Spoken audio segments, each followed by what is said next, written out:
up, musicologists? Welcome to Amari Music Talk. I'm Richard Cole. If you're new to the channel, welcome. If you're a long-time listener, welcome back.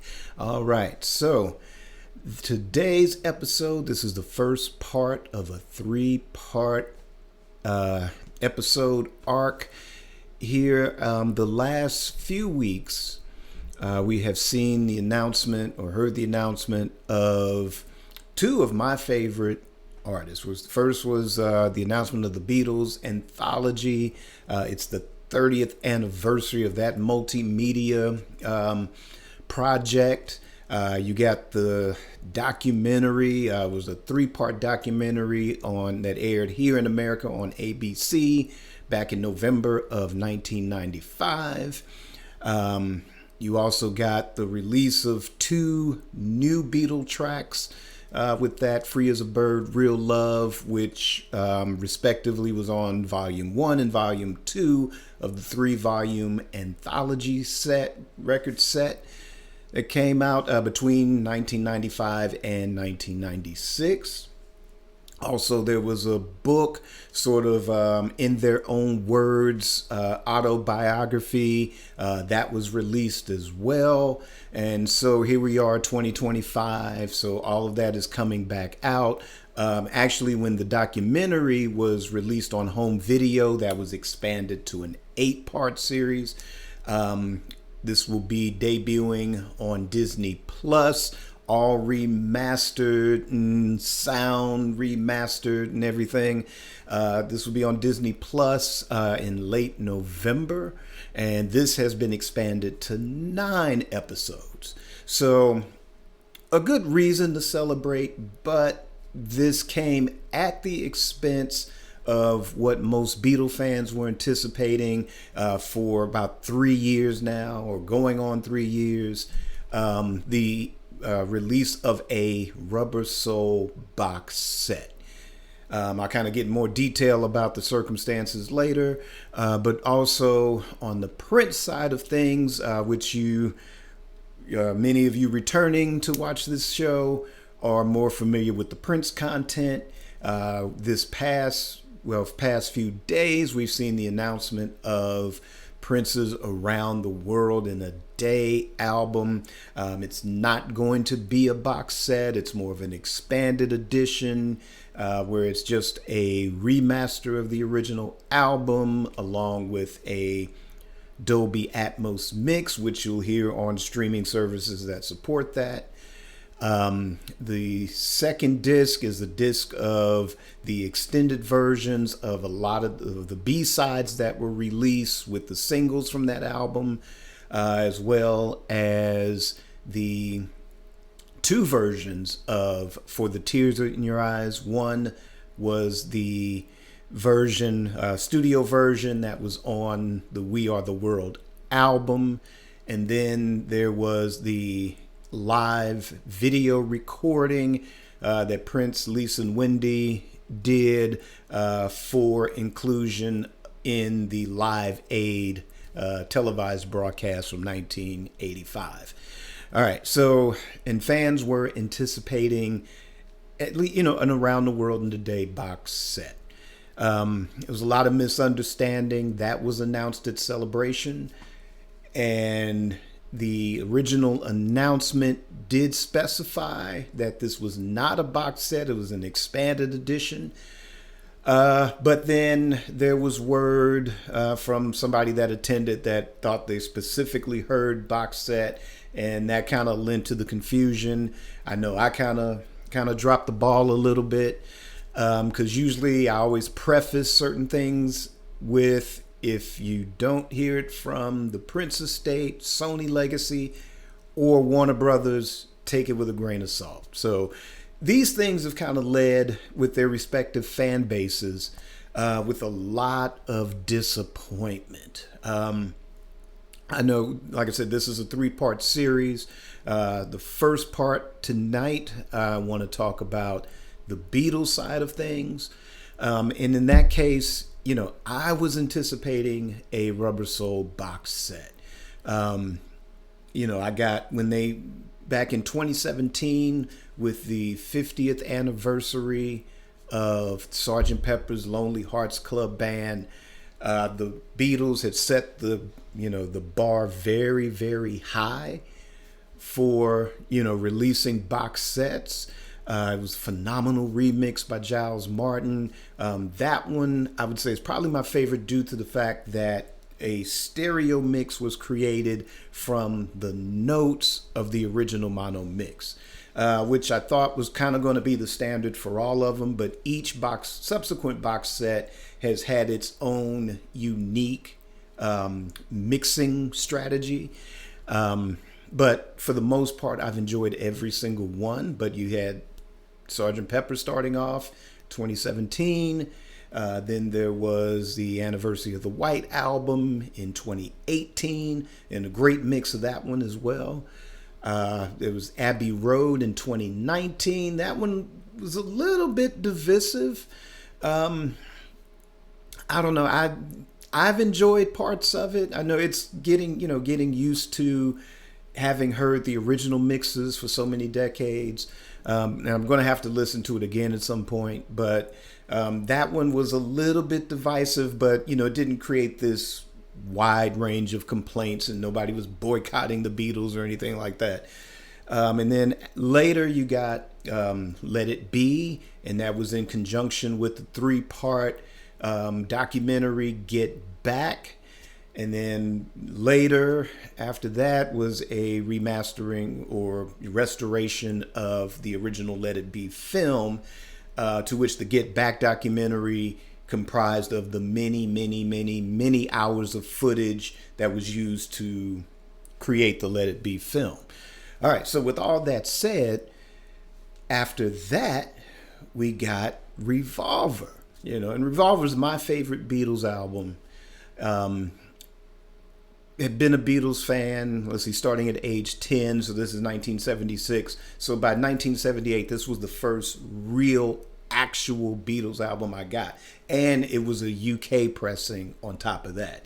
So that was my gateway, and it has been my favorite Beatles album ever since. So it was great to get that as a box set.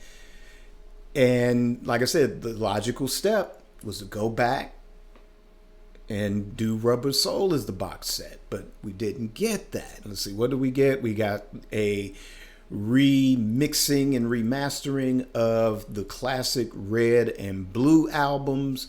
That was sort of, the Red album in particular was sort of my deeper dive as a kid into the Beatles and learning about what they were about.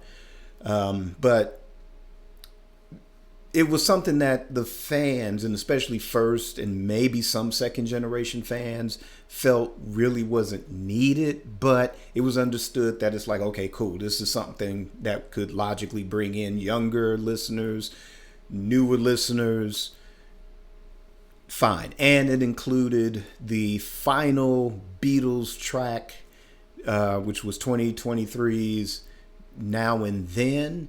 I did a review on that track, so that you can look into the old episodes of Amari Music Talk. Check that out as well. All right, so after that, you would think, cool, Rubber Soul's next.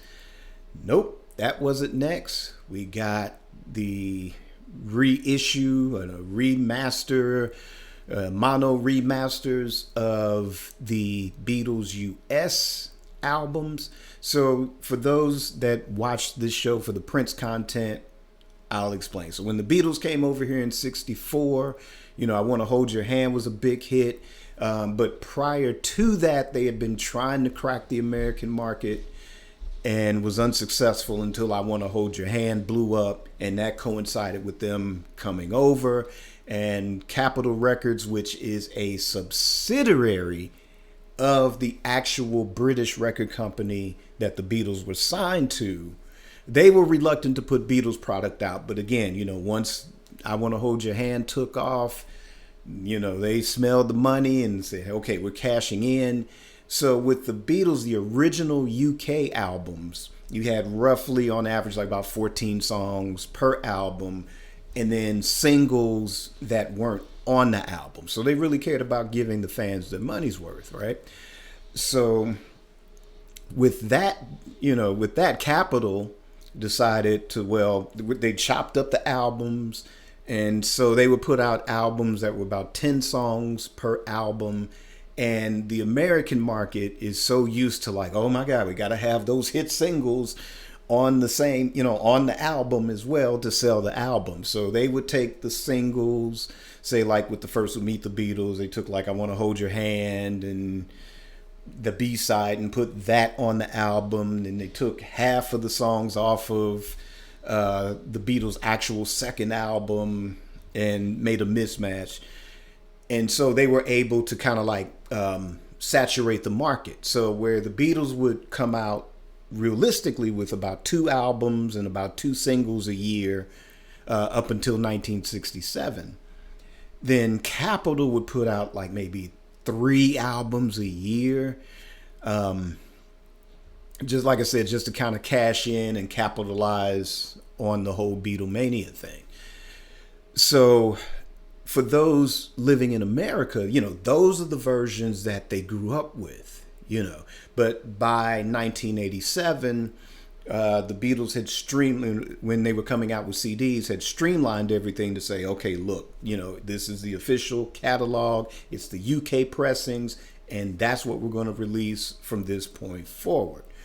So putting this out really didn't make sense, again, to a lot of first generation fans. It's like, okay, we know the UK pressings, those song sequences on those albums are head and shoulders above the American ones. Now, there were 1 or 2 exceptions with the American ones, but by the late 70s into the 80s, and especially past 1987, then the UK versions were all that we were familiar with from this point forward. So that's sort of the backstory, again, for, like I said, our Prince listeners that are tuning into this episode.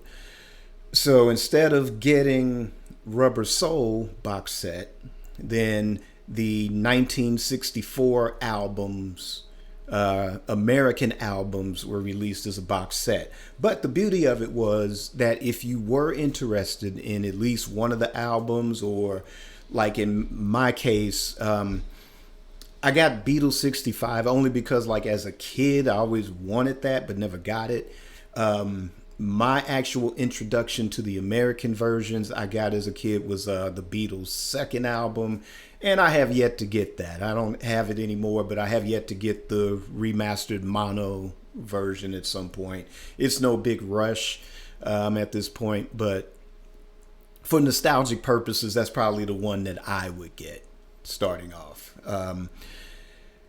But yeah, there's no Rubber Soul box set, and then here we are, it's 2025, and now there's the anthology, which is cool, but I think the fans want Rubber Soul more. Like I said, I'm not mad at the anthology. I know the controversy with the anthology. You do have, as far as the records are concerned, there is a remastered version of the first 3 volumes that were released originally in 1995 and 96. And then there's a 4th volume that I forget how many tracks, 20 plus tracks. But then only 13 of them have been never before released tracks, like studio, different takes of different songs and things of that nature. So and you don't have the option to buy them separately. Like you could still put it in a box set, but you don't have the option to buy them separately. Like with the US albums the previous year, you could buy the box set, but again, if you were interested in one particular album, then you had the option to buy that one album separately. So here we are, and again, this is divided. Well, it hasn't divided the fan base. It's been basically the fan base really just mad at the Beatles camp for 3 consistent years of not getting the product that they want. And, that's understandable. I mean, on the one hand, it's the Beatles, it's their master recordings, it's their IP, and they can release what they see fit. Even on a side note, Paul McCartney's solo stuff. For a number of years, he was consistently putting out box sets, or in his case, what's known as archive collections, that had everything that box sets would contain, extra bonus tracks and alternate takes, alternate mixes, unreleased material, really expansive box sets. And that was consistent. And there were really two more albums to go in that set. And then all of a sudden, that sort of campaign just stopped in favor of various compilations and things of that nature. And that's, as far as Beatles solo material, yeah, fans are not happy with that. Meanwhile, you do have the John Lennon estate, which has been knocking it out of the park consistently. There's a set that's coming out now. It doesn't cover a specific album. It does include a new mix, minus a particular song. That the album wasn't a big seller. It's kind of one of John's biggest disappointments that the record didn't take off like he wanted it to take off. It's very political. It's very dated now, but it is a favorite amongst some Lennon fans. And again, that was anticipated for a box set, but that has been switched over in favor of a live concert that was done right around that same period. But a remix of that particular album does exist as part of that box set. And that camp has been really knocking it out of the park. So there is a plus side to it, but overall, when it comes to the Beatles, when it comes to McCartney, there are these disappointments over the last few years, and kind of everybody's wondering what's going on. Well, I don't know. I decided to look into it. I've seen all the different Beatle podcasts, and their personal frustrations, their echoes, with some of their listeners as to what they want, what they don't want. And I don't know, it had me kind of baffled too. And like I said, part of the reason to do this series, so I wanted to kind of do some digging into this. And like I said, even with the Prince stuff, kind of figure out what's going on. A lot of the thing is that they want it to be about more, catering more to the fan base, or catering more to younger listeners. But there's a confusion, I think, with the whatever generation you want to call them. I'm lost on the alphabets now, but the basically millennials, or whatever you want to call them. It's weird. It's like, okay, well, either they have the money to buy all this product, from being more innovative with money, whether they're making money from TikTok or doing stuff on YouTube or things of that nature, more of an entrepreneurial spirit. And then there's another half that's like, we don't know what they're doing. It's kind of like every generation's like, oh God, what are they going to do? How are they going to survive? So you have that, and then you have streaming, which I say all the younger kids are into, but then it was the kids that brought vinyl back. It wasn't the collectors. There just wasn't enough of us to say, oh, we're going to bring back vinyl. But, what could it be? So I remembered a news item not too long ago that said that the CEO or COO, or Chief Operating Officer for Apple Corps, which is the Beatles company, was stepping down. And I was like, well, I remember hearing that. And then I was like, well, did they get a replacement for the guy yet? And could that tie into the possibility of why we're getting what we're getting? So when I looked it up, what I was able to find was that, well, who was running things first and who was stepping down?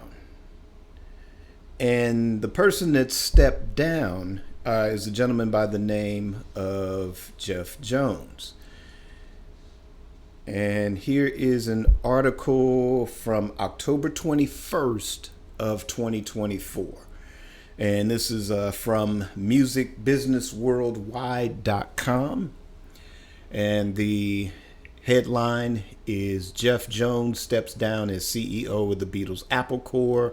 And this was an article written by Daniel Tenser. I believe I'm pronouncing that right. All right, so the article reads, the Beatles operating company Apple Corps Limited has announced that CEO Jeff Jones is stepping down. The company hasn't announced a successor. And again, this is from October 21st of 2024. The whole Apple Corps family wishes Jeff Jones all the very best and would like to express our sincere gratitude for his invaluable contributions to the company and the legacy of the Beatles, the company said in a statement on Monday, October 21st. All right, Jones, a veteran of CBS Records, MCA Universal Records, and Polygram, joined Apple Corps in 2007 after serving as an executive vice president at Sony BMG. He spearheaded a number of initiatives, including the launch of the Beatles' official website, thebeatles.com, and the debut of the Beatles music on iTunes, which is now Apple Music. Jones has been involved in several Beatles documentaries, including as executive producer on The Beatles' 8 Days a Week, The Touring Years, which was directed by Ron Howard. He was also executive producer on the Emmy-winning 3-part docuseries The Beatles Get Back, directed by Peter Jackson and released in 2021. He is currently an executive producer on the upcoming documentary Beatles 64, produced by Martin Scorsese and directed by David Tedeschi. Okay, and then that did premiere, I think that was October of last year, I believe that did drop. All right, so Apple Corps was founded in 1968 to oversee the Beatles' creative and business interests as part of its management of the Beatles' IP portfolio. The London-based company has administered the legendary band's recorded catalog. The company's current directors include John Lennon's widow, Yoko Ono, and his son, Sean Ono Lennon. I think as of 2025, Yoko Ono has officially retired. She's just living well on a farm in New York. Sean has taken over the reins and has produced some amazing box sets, particularly the John Lennon, the Mind Games album, and this upcoming John and Yoko 1-to-1 concert box set. So, so again, I don't think it's this thing of new listeners, but like I said, let's dive deeper into our investigation here. So its subsidiaries include Apple Records Incorporated, which administers recorded music copyrights, as well as film copyright company Apple Films Inc. and film production companies Apple Films Production and Apple Films Production 64. It also includes the dormant Apple Music Publishing Inc. A vast majority of the Beatles publishing copyrights are held by Sony Music Publishing. And I'm going to have to do an episode clarifying the whole Michael Jackson Beatles thing, because I think there's a lot of misunderstanding in regards to how much control the Beatles had over their own publishing. Long story short, they were ripped off just like anybody else that was starting in the music business, or anybody else now that's in the music business that's getting ripped off. That publishing ended up in the hands of a bigger publishing company, and that's the company that Michael Jackson bought. So, like I said, I'll do an episode explaining all that later. Of course, Sony bought out Michael Jackson's half I believe in 2017, I believe. So Sony controls all of it. Paul McCartney made a deal with Sony. Actually, he's going to sue them first. And, but that's, again, another episode for another day. All right, Limited, Apple Core Limited, along with the company's share of joint ventures, reported revenues of 45.898 million in British pounds for the fiscal year ended January 31st, 2024, according to a recent filing with the UK's Companies House. The average exchange rate for 2023, that equals 57.09 million in US dollars. And we'll just skip ahead here. Among Apple Core's more notable activities in recent years was the November 2023 release of Now and Then, marketed as the Beatles' last song. The track, originally recorded on a boombox by John Lennon in 1978, was mastered thanks to AI-driven technology. The song topped the UK charts, which gave the Beatles the distinction of having the longest gap between number one hits, which is 54 years. Apple Core is also working with Sony Pictures Entertainment on 4 new biopics to be directed by Sam Mendes, each of which will focus on one of the 4 Beatles: John Lennon, Paul McCartney, George Harrison, and Ringo Starr. So you're going to get a Beatles cinematic universe, folks. The BCU. All right, and I can't wait to check that out and see how that's going to be executed. I wonder if each one's going to have like post-credit scenes and stuff like that. But it'll be interesting to see how that comes off. And that is a unique idea. And personally, I think that's the only way you can get away with doing a Beatles biopic. I don't think 2 hours on a single film would ever work, and especially one where you're hitting all the bullet points. But again, another episode for another day. All right, so we have Jeff Jones stepping down in 2024. All right, so who is the replacement? Because as of that time, they had not named a successor. So let's go over to let's go to Variety.com. And this article was dated July 1st of 2025. And we have the headline: The Beatles Apple Core Limited names Tom Green as new CEO. This is an article written by Chris Willman. And the article reads: Apple Core Limited, the company overseeing the Beatles' business and creative interests, has found its new CEO, Tom Green. He was announced as the company's new leader on Tuesday morning, set to fill a role that had been vacant since former longtime CEO Jeff Jones stepped down last year after 17 years. The appointment won't be effective immediately. Tuesday's announcement said Green will officially step into the role in September. So here it is, September. Doesn't give an exact date, but let's just say September 1st was the effective hire date or effective start date to his new role as CEO. We'll kind of speculate on that a little bit later. Let's see. Green comes to Apple Core from Blast, an esports company where he served as chief operating officer. Prior to his 4 years with Blast, he was associated with the Harry Potter franchise, having been first in charge of Pottermore Publishing, then of Wizarding World Digital, a joint venture between Warner Brothers and Pottermore. All right, and my screen is getting all weird. And let's see, July 1st, 2025, Apple Core announces appointment of Tom Green as Chief Executive Officer effective September 2025. And let's see, since 1968, the Apple Core Limited has overseen the Beatles' creative and business interests.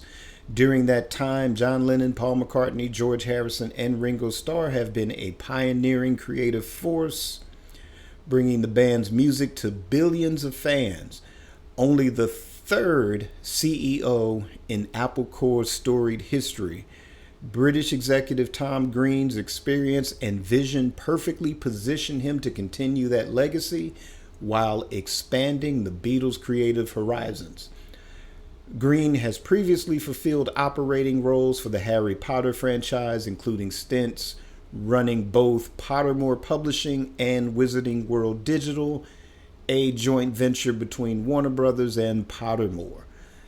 At the time he left Wizarding World Digital, the Harry Potter fan club had grown to over 50 million members, supported by immersive digital experiences, daily content publishing, and an innovative e-commerce offering. He remains on the board of Pottermore. Green is currently the chief operating officer of Blast, a competitive entertainment company working with the biggest video game developers and publishers in the world on the production, commercialization, and audience growth of their esports programs. Blast has grown 20-fold during his time at the company, opening offices in London, Copenhagen, Berlin, New York, and Mumbai. He will remain on the board of Blast.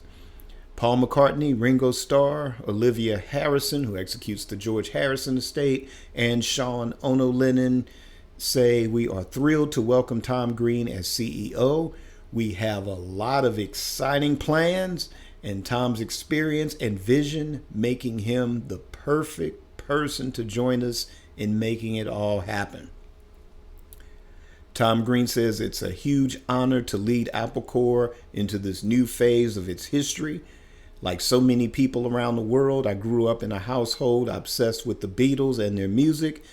At a time when the world might need more of the Beatles spirit, there are so many new and innovative ways to bring their unique magic to all generations of fans. And I cannot wait to get started. Okay, Green's appointment comes at a time when the Beatles' profound impact on popular culture across the generations burns as brightly as ever.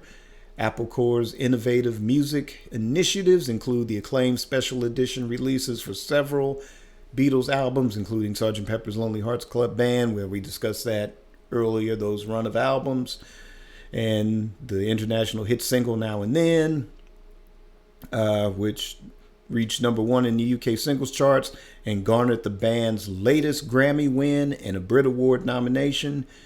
The band's influence in the world of film and documentary has also continued unabated, with Peter Jackson's Get Back, redefining the landscape of modern music, documentary, and long-form storytelling, sweeping the Emmys documentary categories with 5 awards. Last year, Apple Corps and Disney Plus released David Tedeschi and Martin Scorsese's new Beatles 64 documentary and a lovingly restored version of Michael Lindsay Hogg's Let It Be. Okay, looking ahead, an eagerly anticipated 4-film Beatles cinematic event is set for release in April 2028 through Sony Pictures. We talked about that with the 4 Beatles films. And it goes on with a brief bio about Apple Corps Limited. Okay, so there we have it. So we've had one CEO that stepped down in 2024. We have a brand new CEO that as of September, as of this taping, should be knee deep in planning and executing whatever is coming next officially. Like I said, right now, we've got this anthology that's coming out. And, I'm wondering if, depending, I don't think that this was an abrupt, stepping down per se. I don't know. Or even if it was planned or wasn't planned. There's a lot you couldn't commit to. Number one, because you got this person stepping down. So I'm wondering if because of Jeff Jones stepping down, then it's like, okay, well, let's announce some projects that we could just easily knock out without having him be around to oversee everything since he's stepping down. Because the last thing it sounds like he's worked on was that Beatles 64 documentary, which to me, I think if you talk about bringing in new fans because it's on Disney Plus, you know, it's an easy way to kind of digest the Beatles and kind of gives a little inkling of what they're all about or what, you know, their history was about, especially their early period, or what they brought coming over to America, you know, as far as impact and culture and things of that nature. As a long time Beatle fan, or for me as a second generation fan, I was a little underwhelmed by it. I think there could have been more they could have done with that. I know when it was first announced, I thought it was going to be something else. But, you know, again, they did have the documentary, the Ron Howard documentary, about their entire touring years. And that was a cool documentary. I mean, I liked it when it first dropped. Every time I rewatch it now, I'm a little bit more underwhelmed by it. The Get Back documentary was amazing. The restored Let It Be was great. I watched that about 2 or 3 times over the last few weeks. So, I mean, I still get a kick out of that. It sounds so much better than the bootleg of it I had for years, because it's never been re-released in home video since, God, like the early 80s, like 1981 or something like that. And it's never been on DVD. It's still not on DVD as of yet. But, you know, since it's on Disney Plus, the picture's amazing now. The sound is much, much better now. But this Beatles 64 was seems like the last project that this Jeff Jones worked on, or, you know, was overseeing as the CEO of the Beatles company. So I'm wondering if, because of him stepping down and because of the fact that they had yet to name a successor, that it's like, well, let's not commit to anything that requires a whole lot of work or a whole lot of promotion. And hence you get the 64 set, you know, hence the anthology. Because I think, at least with the anthology, I think that was being worked on right after the Get Back series. Because I remember, you know, when they were doing a lot of the press on that and a lot of interviews with Peter Jackson. I'm wondering, you know, because they asked, like, well, what are you working on next? And I think some people thought that he was working on cleaning up the famous Star Club tapes, which is a concert, it's a bootleg concert that dropped in the mid 70s, and the Beatles sued and they got the control of the tapes, and they kind of like kept the tapes in their vault and hasn't done anything with it because the sound quality really does suck. But the beauty of it is, this is like, you know, the Beatles, like, they had, I forget what year or what month this was in. I think they were signed to the record company, but they still had these concert dates they still had to commit to in Hamburg, Germany. And the recording, this is them, like, when you hear them talk about how their live performing had suffered over the years, this was them at their peak. This was them at their rawest, you know, when they were heavy rocking and rolling and stuff. So it's good to hear. It's just that the quality of the tape sucks because it was done on a little reel-to-reel back in the day. This was no soundboard recording. But now with the technology that Peter Jackson has with the MAL or machine assistant learning technology, you know, they have a way to clean that up. And they thought that this was what he was working on. He did let it slip that he was working on another Beatles film, but the key thing was, he said it wasn't a documentary, and it was kind of vague, like, you know, kind of, well, it's a documentary, but it's not a documentary, kind of, sort of. So I'm wondering if he was if he was working on that or had begun work on that, and that would have been still. So you're talking like 2021, 22, 2020, 21, 22.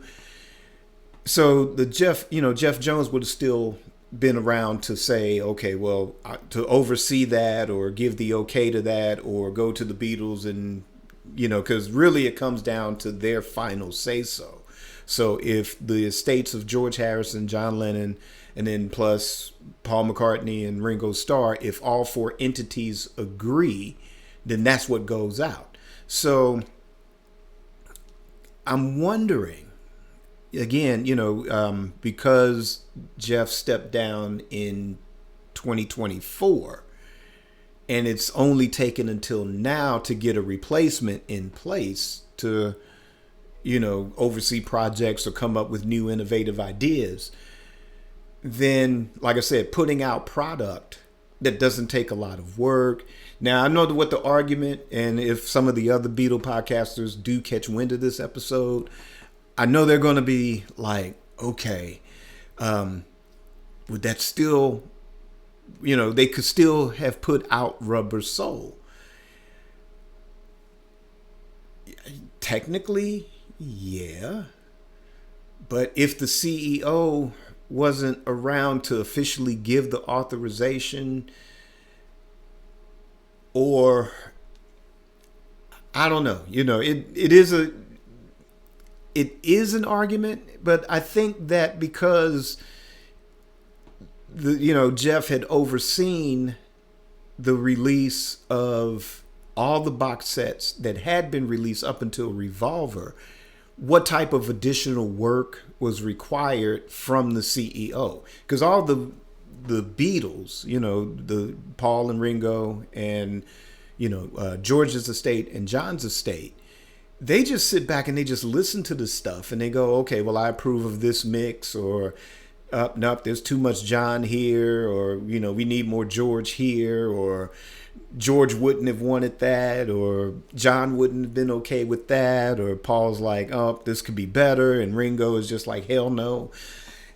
That's basically what they do. They just okay the stuff. But the CEO is the one that's like, okay, well, here's an idea for this. Okay, so you at least give your blessing on that part of it. And then he goes and I guess he hires the personnel, or, hires the personnel and then goes back to the four Beatle entities and say, hey, what about this person doing A, B, C, D, E, and F? Okay, we approve of that. Cool. Okay, that person has the job. Now I'm going to oversee you doing A, B, C, D, E, and F. Then those people that are working on this arm of the project or this leg of the project and that leg of the project bring it back to the CEO. CEO brings it back to the four entities. They go yay or nay. And does the ball, it's a process. It's not as something as simple like, okay, well, you go run this through the studio and push a button or two. It's like back in the day where you've had these people that promise you like, oh, I can master your song in 5 minutes, and it's like, no, mastering is not that easy. Engineering, mixing, it's not that easy. Now, sometimes, well, I put it to you this way, the lesser quality stuff, and over the years, you could tell when something, even if it's remastered, if they've run it through a button, pushed a button and it ran through some kind of pre-programmed sequence, or, you push a button and it does something else and it does it in 5 minutes, you can tell, like the big loudness wars issue where stuff really wasn't remastered. The volume was just turned up a little bit. And that didn't make, it didn't make it better because it was louder. It was just, no, it's just louder. The mix still sucks. Or that's not remastered, So remaster, it's a science. And I'm sure it's not really perfect on the first attempt. I'm sure like taking the remastered or the remastered Red and Blue albums, the Song of Controversy, I Am the Walrus, the way that was mixed, it turned off a lot of first and second generation fans. I had been on the fence on that mix for the longest. It's different, but having been used to hearing it a certain way for so long, probably one of the best results is if you can get your hands on the mono box set and listen to the Magical Mystery Tour album in mono. That's the better, to me, I think one of the better mixes of that particular song. But as far as the remix, there's elements of it that I like. I like the first chunk of it. Because, I mean, anytime when you get Ringo's drums to stand out at any time, it's a winner. But the controversy came in more towards the end, where there were certain elements that were brought more forward to the mix, and some of the elements that people loved about that record were kind of drowned out in the mix. And, is it a thing to where, like, okay, somehow that got okayed, but is it a case with a lot of the other material? Or if we're talking about Rubber Soul, is it some of the elements that have been remixed that there's a problem with the remix? Like, okay, well, here's this version of the mix and nobody's happy with it, or one, because it's supposed to be a democratic thing. If one doesn't agree, it doesn't go out. So, did Paul Ringo not like something? Did Sean not like anything? Did Olivia and Danny Harrison not like something, and that's what's holding it up? Or are there certain mixes that, okay, even with the MAL technology, it's like it's coming out imperfect and it's going to take more work? Of course, it's been 3 years, so how long can it really be? But I think that because you have this widening gap between the CEO like having to step down, and we don't know the reasons why that person stepped down. Could it be just like they're just retiring? Is it health reasons, to where it's like, okay, he can't keep working but just wants to live out his quality of life? Did he take another position somewhere else? We don't know. But I think not having somebody to really run the company, because really, we've tried all four Beatles running a company once before, back in 1968, and we know how that turned out. So yeah, their job is to just okay or veto things, but without somebody running the day-to-day, the logistics of hiring, firing, delegating tasks to ensure that the product that we get is the most efficient, it's the best quality of work. Yeah, without somebody with that day-to-day operation, and I'm sure even though they might have had somebody temporary in place to fill that 1 year, few months gap between CEOs, I'm sure they had somebody in the interim, but I'm sure too that person's power, person or persons power was extremely limited. So hence, again, something simplistic, like I think in the case of the Beatles anthology, I'm sure that was planned a long time, but I think either it was always planned for it to come out in 2025, or it has now had been moved up to be the buffer until they get the new guy, the Tom Green, until they get him in and really start making some moves and taking the Beatles to the next level and things of that nature. So I don't know, what do you think? With that as a possibility, instead of just, this is indicative to everything that's going on in the world right now. It's everybody's quick to, you hear an announcement of something, and because it's social media, our automatic instincts are just to react. And yeah, everybody has their personal opinions. Everybody has their personal taste of things. And yeah, if you really need Rubber Soul, then yeah, I get it. Like I said, it's like I've got Revolver, and it's like, yeah, I do want to hear Rubber Soul. But I was also excited for the anthology too. As far as the records, go, like I said, I'm getting the box set. I know I can hear the remastered stuff on streaming, but I just like having physical product because, who knows, tomorrow, you know, they could pull a Prince move and yank everything off of streaming, or they may decide like we're not going to deal with Apple Music, Spotify, Amazon Music anymore. We're just going to have our stuff on Tidal. They could pull a Prince move like how he had it, or anything can happen, or the grid could go down. And unless you have those songs downloaded, then you're out the pool to your actual personal devices, home computer. So what do you think? Do you think these projects have been buffers, like basically the red and blue? Well, maybe not the red and blue because that was still 2023, and Now and Then pretty much had to go somewhere. But the US box set, do you think that was like a buffer? Because that was during the time frame of that gap between CEOs. So do you think that's a buffer? Do you think Anthology was a buffer? Or do you think since Peter Jackson was probably already working on that right after the Get Back material, do you think that was still planned for 2025? Leave me a comment and let me know your thoughts. And then that's going to end part one.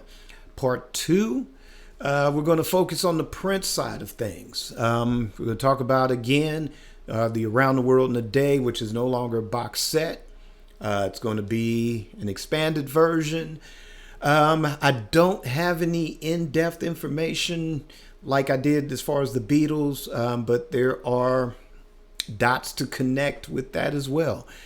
And then part three is going to be basically where we look at the estates that work. Going to look at Jimi Hendrix, going to look at Frank Zappa, going to talk about Neil Young, even Bruce Springsteen. Those seem to be Bob Dylan. Those seem to be the gold standards as far as, what people are getting. I mean, there's some other, Led Zeppelin, kind of, sort of. I mean, there's a lot to cover, but those five to me are like the gold standard. So part two, we're going to look at the Prince side of things. And then part three, we're going to look at the stuff that actually works.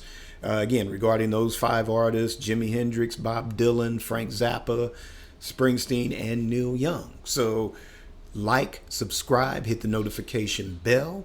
If you're a Patreon supporter, become a Patreon supporter. And until the next episode, create your day, create your life. Peace.